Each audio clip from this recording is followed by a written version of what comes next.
The Alpha Sessions. Hiya and welcome to the Alpha Sessions. My name is Pien and today we have Rebekka Louise in the studio. Hey. Thank you so much for joining me. We already had a lovely little chat because I just found out that Rebekka Louise also did musical theatre like I did far away time and life. So I was just wondering, is that the first musical kind of thing that you were introduced to and that's why you kind of went with it, or how did that came together? Oh, is it? Well, it's not a long story, but I'll make it short. So my mom, she's a classical singer, so that's kind of Like opera? Or... Yes. Oh, lovely. Yeah, like opera. So she's kind of trained me and done singing with me my whole life since I was a baby. And I've always also been dancing, so I've done singing and dancing like on the side, and I was like trying to combine them kind of, and that's how I got into musical theatre. And did you do it, so you're originally from Norway? Yes. Did you go to school and do musical theatre over there, or did it really start when you moved to London? No, I did some, I was in like a group with musical theatre back in Oslo from when I was like 13, 14. I did lots of shows with them. And then, that kind of carried over. So that was my introduction to musical theatre. And was that also your first experience with music, or does that have nothing to do with musical theatre? No, nothing to do. I've been in like music kindergartens and stuff like that. Oh, wow. Like when they play like instruments and sing songs all day. Yes. And I also played the cello. So I guess that was actually my more first introduction to music was the cello. But that was through school. We have this I don't know how to explain it, group that travels around from school to school, and they introduce kids to instruments for like a couple of weeks every year.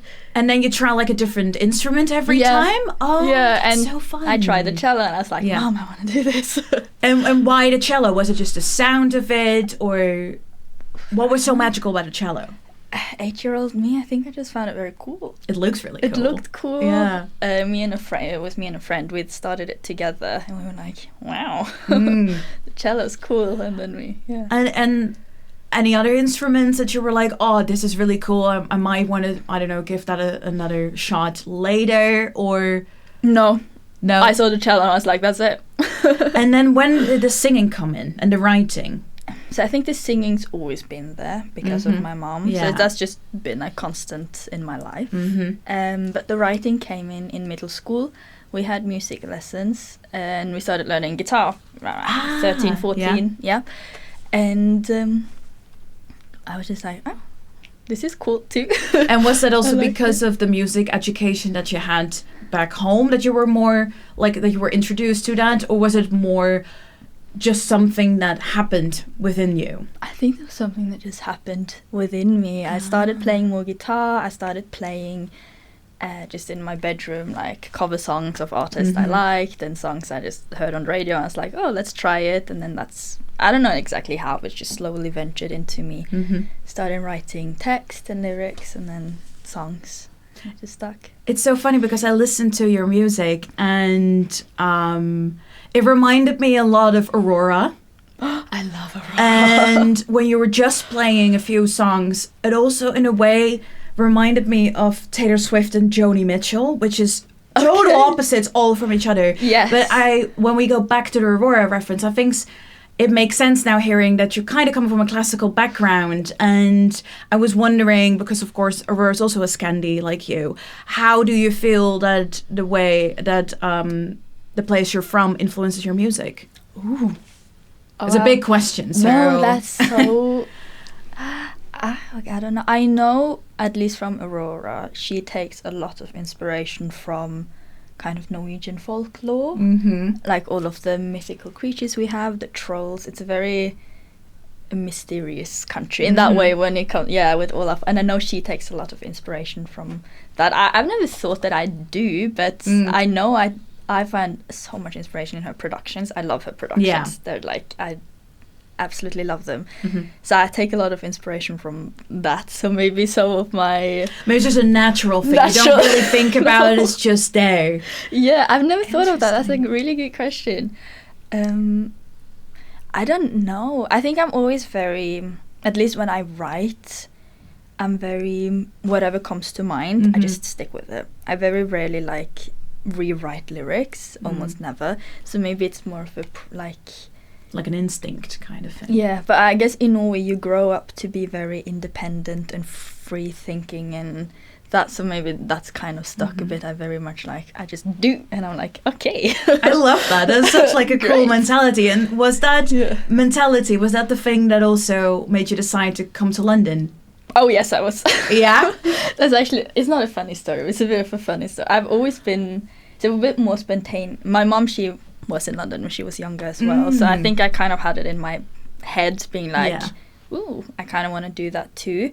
But then one day I literally, I think I woke up, I decided I'm going to move to London. I told my parents, I was like, I'm leaving. And then at Christmas, before I'd even like applied to anything, I told my cousins at like the dinner table, yeah, I'm moving to London, I'm gonna go study musical theatre. And they were like, Rebekka, you haven't applied, what if you don't get in? And I was like, I'm gonna get in, I'm gonna show you. Yeah. So it's a bit, that's so funny. Yeah. And well, of course, I can imagine as like a little foreigner myself, what the magic is of London. But I would love to hear from you. What's the magical thing about London? Why London? I'd only been to London once before, and very honestly, I did not like it. Oh, really? Yes. What was it? The people, the streets? I'd heard so much about it, so I had this crazy fantasy in my head, and I came here and I was like, it's just grey. Yeah, it is grey. 16-year-old me wasn't too impressed. Yeah. But the more I guess I grew up in high school, I just wanted something different, and obviously I wanted to do music and musical theatre, and I just, London is the place. Yeah. You know, like there's so much opportunity, so many venues, anything. And I just love that buzz. Yeah. That it kind of created, because Norway's small. Oslo's small compared to this. Oh, yeah, definitely. And I wanted something bigger, something more exciting. So I was London. And then when you moved here, did in the end the expectations meet that you had when you... Oh, it changed my life. Yeah, it changed my whole perception. Now I love it. Now I think it's one of the greatest cities ever. I was like, I don't know what I thought at 16, so I'm like, you were wrong. But I love it. It has a special... I think it grabs you, like London just grabs you and like just sits in your heart forever. You can't get rid of it. Sometimes I just feel it's like...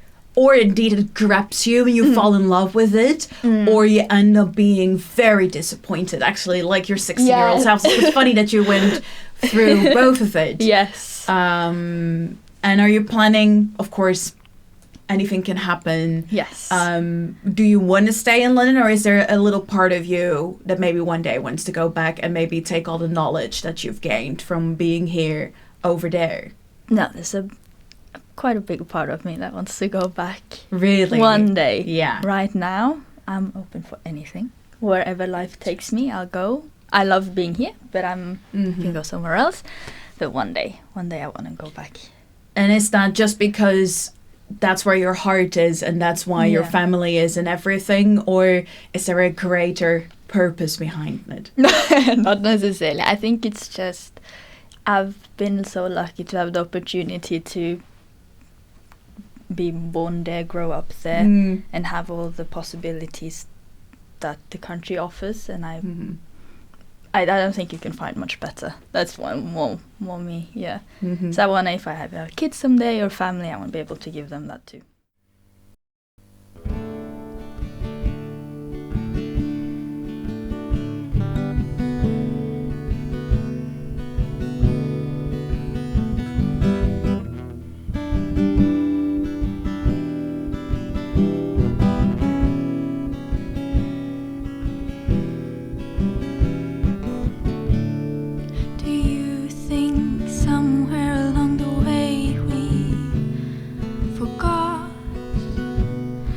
At one point it was beautiful, when it was just us standing with the wind, hands touching skin, unaware of the storm.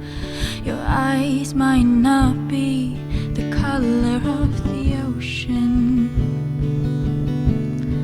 but I drown in them any day, just to feel the warm embrace. I give my breath away for you. I gave my worst of days to you.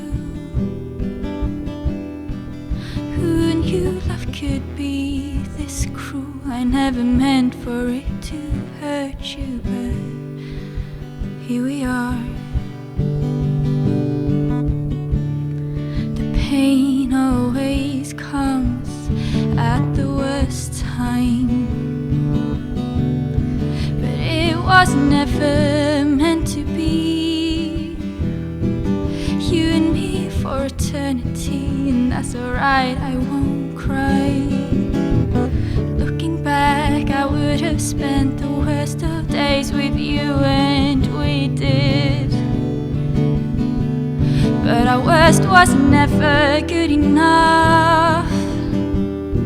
We both deserve better than that. Fighting till we cracked, there's nothing you wouldn't do for me. You gave your worst of days to me. The wounds, they go deep. Cover them with hope, never let me go. Although we're both bleeding, I was bleeding for you. I gave my worst of days to you.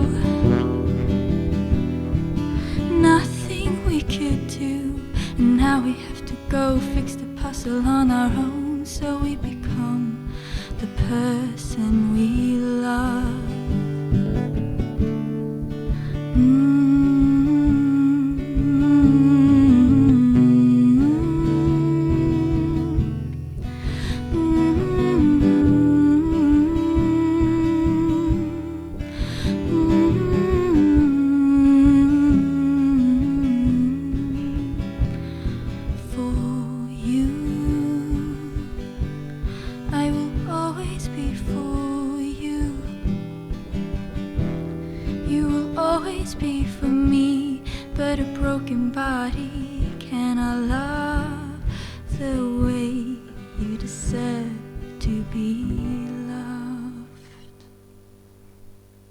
The Alpha Sessions. Let's go back to your journey. So you started in musical theatre, yes, and I saw that you then... Are you still doing your masters in producing? Or you finished already? Finished. You finished. Yes. So what was for you the transition from being on stage to like an off stage, or like half on and off stage kind of experience? I think after my degree, I think I realized, I love musical theatre and I love dancing, I love singing. I'm not the biggest fan always of acting, but that's fine. It's part of it. It's part of it. So I love it, but I think I realized I when I first moved, I hadn't fully like dared maybe to accept that what I really want to do is more the artist business, the music business, that side of it. So after my bachelor, I was kind of like, okay, I've done it. I don't have to commit to this now. If I want to go back, it will be there in 10 years if I want to, but I'm just going to take the shot and try something new. Not new, because I'd done it for years, but kind of like really like go into it and commit. And I decided to do production. One, I wanted to release my music, and I didn't really have the funds to pay anyone to make them for me. So I was like, oh, if I can learn how to do it myself, then cool, I can just do it. So that's honestly one of the reasons I got into production, was so I could produce my own stuff. It's so funny because I heard it from a lot of people that that's first and foremost the reason why they actually start producing, and then they fall in love with it, and then it's a great pathway to go on. You produced everything I read for your last EP, or your first is an album, right? Yes. Full album, yeah. In half in your bedroom and half at your school. Yes. And was that also because of budget kind of reasons, or because you wanted to create maybe an intimate experience for the listener, or what was your choice? I wanted to create something intimate, but I also wanted to prove, at least to myself, that Yeah. you don't need all this fancy equipment, or you don't need to like spend a lot of money, or I don't know. I think a lot of people don't do music because they think they're not able to do it because all they have is a laptop, and I kind of wanted to be like, you can. My whole album is produced with Logic, and it's stock instrument and stock plugins. The only thing I paid for was Logic in a way, and I wanted to kind of show that that's possible, and it doesn't have to be more fancy than you can sit in your living room with a mic and a laptop, and that's cool. Yeah, that's all you need, really. That's all you need. And do you want to like stay independent, or is there still a little part of you that wants to be part of a record deal or a label, or? I think I'm super conflicted. I think a part of me really does, because labels can offer services and really that platform, making it a lot easier to break through in this industry, but they obviously take a lot in return. Yeah. So I don't know how much I'm willing to give up for their services. So I'm super conflicted on it, actually. I am actually on the same page, because the thing is, and I also feel when you're growing up, maybe especially if you're from a small town or a different country coming to another, there is this almost expectation that when you're brave enough to pack your suitcases and go, that you have to get famous. Yes. And part of that is having a record deal, Yes. or playing with amazing big pop stars or whatever, and if you don't do that, then that you're or failed, or that you just didn't really make the expectations of the people back home and yourself a little bit come true. Yeah. And I feel very conflicted myself about it, because especially with the whole Chapel Roan thing, and her being so honest about what it's like to be famous now, because I feel with most pop stars, you only hear it like 10 years down the line, they make like a documentary where they finally like admit that they were on drugs and they were doing this, and it wasn't going mentally like great for them.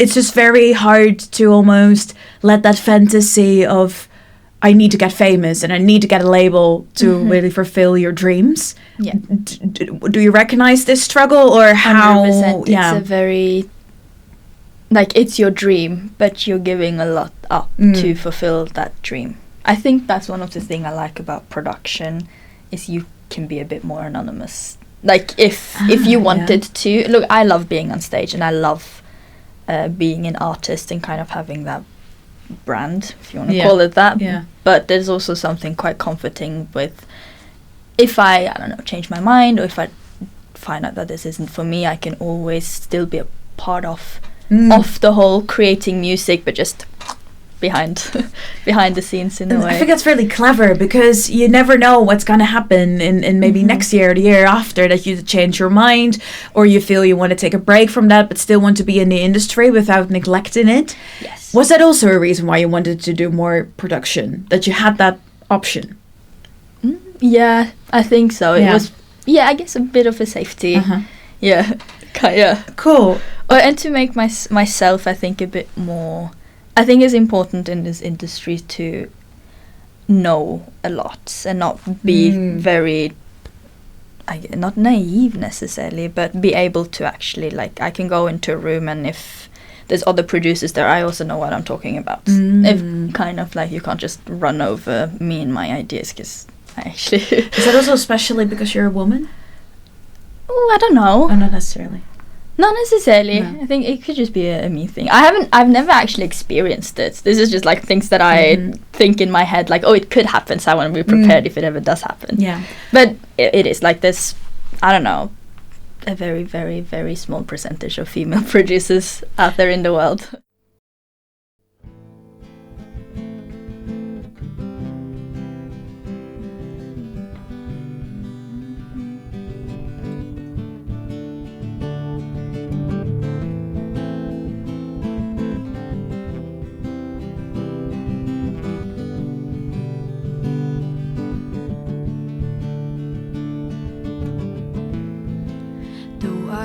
Flag rises, my sword has fallen, my army is retreating from the battlefield. I surrender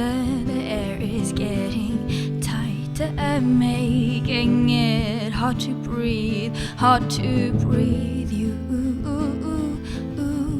knew how I always said the wrong words, and now I'm making a fool out of myself. But you never saw, and I said the right things, 'cause you never listened, you never did what you did, what you said. Made me run, made me hide, made me not understand why you would go, then go back, then you leave, then you bid you could stay. I'm one step ahead, running away. What you did, what you said, made me run, made me hide, made me not understand why you would go, then come back, then you leave, then you bid you could stay. I'm one step ahead, running away. I'm running away. I'm running away. I'm running away. In the horizon, I see you riding proudly on your hill of new discoveries. A whole new kingdom ruled by your rules, where you can get anything that you want. But you never knew that I was not one of them.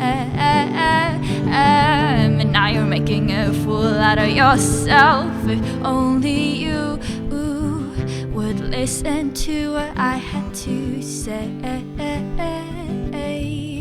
well, maybe you'd understand that what you did, what you said, made me run, made me hide, made me not understand why you would go, then come back, then you leave, then you begged you could stay. I'm one step ahead, running away. What you did, what you said, made me run, made me hide, made me not understand why you would go, then come back, then you leave, then you begged you could stay. I'm one step ahead, running away.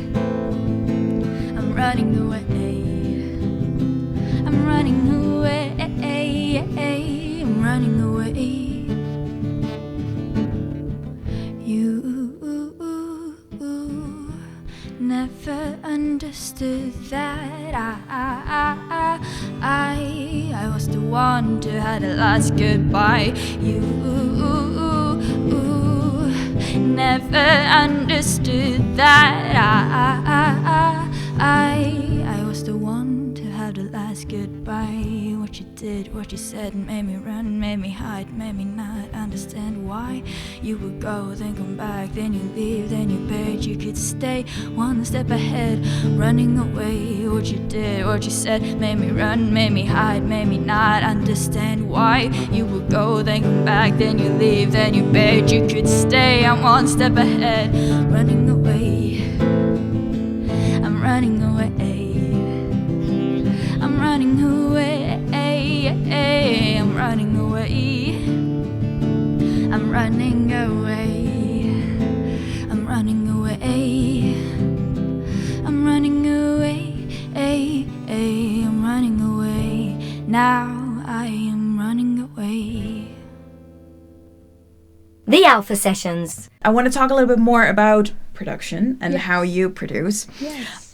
You just played, you said your first single, one of the first, One Step Ahead. Yes. And I noticed after listening to that one and also to the rest of your stuff, there's quite a lot of movement in your songs. Yes. In like guitar patterns or other instrument patterns, but also in vocal lines and stuff.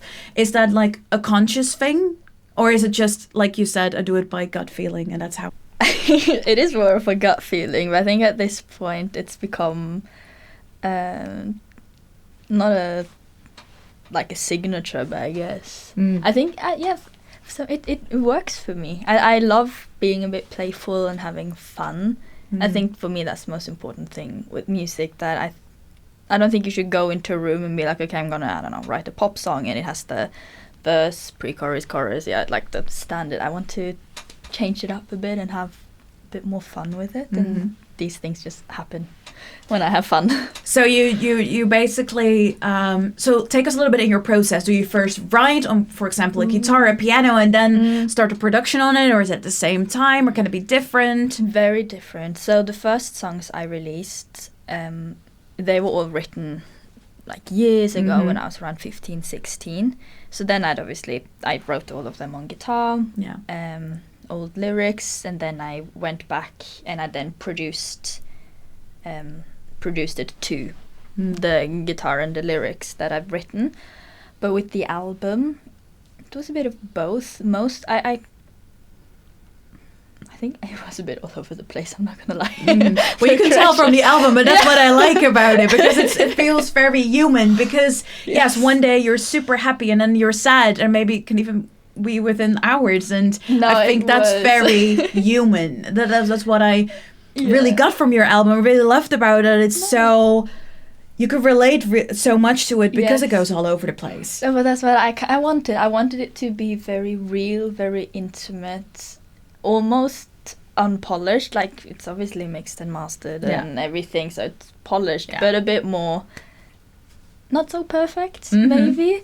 So I think the creation of it was definitely, like, I would sit down and I would like write a little melody, and I was like, oh, that's really cool, and then I'd write like 3 lyrics, and I was like, oh, okay, I like it, and then it would just go from there. So it was very, I think, interchange or like connected process, very much. I wrote and created stuff like as building blocks. Like I would write the lyric, and then I would be like, okay, these chords are awesome on that lyric, and then kind of go from there. Yeah. Did you had like a time span of, like, okay, this is the deadline that needs to be finished, or yes, it was my master's thesis. Oh, no way. Yes. So I had to finish it. So I did it in 2 months. Oh, wow. Yeah. The whole thing. Yeah. Wow. Or 2.5 maybe. I started in May and I handed it in July. Wow. Yeah. How was that like? Because I can imagine when you have a deadline, it's always a bit in the back of your mind. It was very stressful. Yeah. And especially since I had to, obviously since it was part of my master's degree, it had to have a certain also academic aspect to it. Kind of, it had to, I could be as creative as I wanted to be, but I still needed to fill certain criteria to pass. So that was, I think, my biggest thing with that, because the creative part, I could do the coming up with everything, but then it was okay, now I have to get it sounding good. Yeah. And also can imagine that it's such a personal thing. Your lyrics are a lot about mental health. Yes. And I can imagine if something so personal is like judged and be graded by like an academic like place, that must be such a weird thing. It's almost like giving your diary to like was. I was like, okay, here you have my open heart and my deepest secrets, please. Weren't you scared? I was. I think both, because when I finished, I was very proud of myself. So I think I was just like, yes. It was a bit of both. I was very, very scared, but at the same time, I was also just so relieved to be done. Oh my god! Especially with a deadline. Yeah. So I was just like, okay, no, yeah. No, but I was very lucky to have. Through the university I worked at, I had some great producers that I could be in the studio with, and they would listen to the songs with me and kind of give me a bit of feedback on, okay, this doesn't work, this works, and that kind of helped me to understand more commercially how these songs would work, and that helped me to kind of change them a tiny bit. Because did you already have an idea what you wanted to do genre-wise? I'm very intrigued by genres, because you need them to promote yourself, but also what is a genre? Everyone interprets it like differently. Yeah. So did you have an idea of like what genre you wanted to use? Yeah. Yeah, so I've always been very intrigued by doing pop, but changing it a bit. So not the standard commercial pop, but with a twist, I guess. So I always wanted to do that, and that's still it's what I love, because obviously, as sad as it is, what you want to say, it, people need to like your music. And it needs to be something that a lot of people can like, and that is right now pop and lots of various versions of pop. But I didn't want to have this. Sometimes pop can be boring.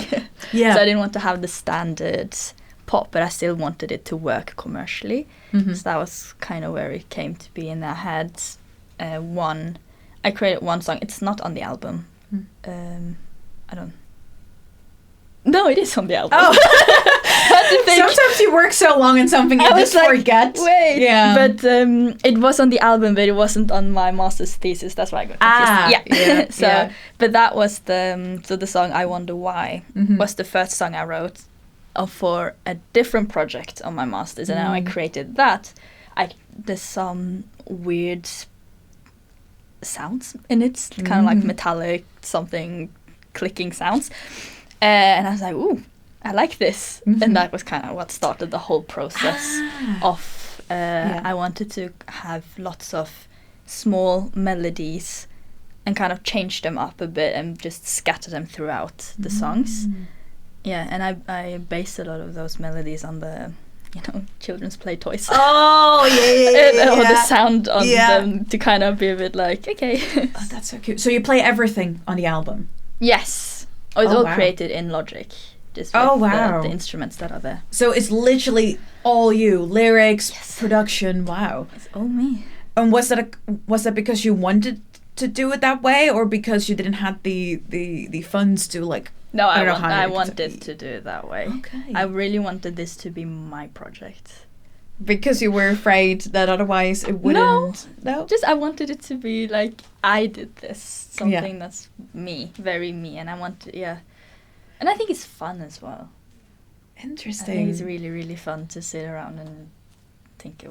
Just play around and see what happens. Mhm. So you think for your next one, for your next single or album or EP, you want to continue this direction of just you who does everything, or maybe work with other musicians or producers? As of right now, I'm almost done with my next project, which is a shorter EP.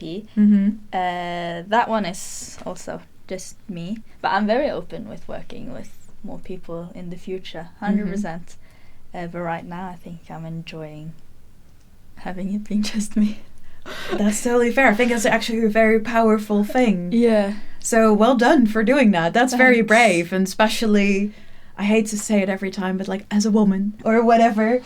But no, congrats. That's you. really cool. And thank you so much for being here. I had a No. lovely chat with you. Thanks for having me. It's been fun. I don't want an explanation for all of your complaining on how I'm always wrong. I don't want an understanding or hearing you saying that you're sorry or not that anymore.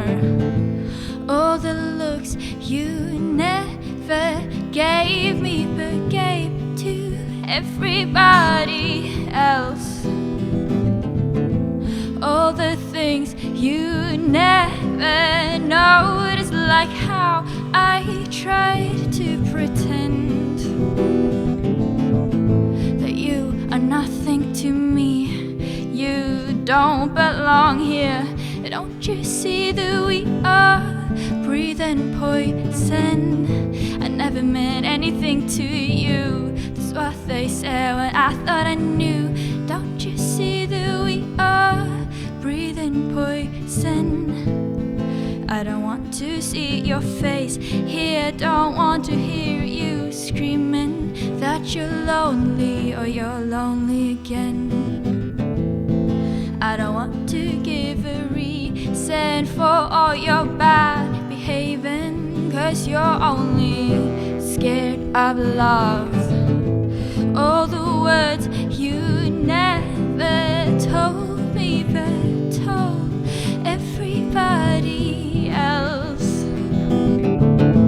All the things you said you never believe in, but you did it anyways. Like you are nothing to me. You don't belong here. Don't you see that we are breathing poison? I never meant anything to you. It's what they said when I thought I knew. Don't you see that we are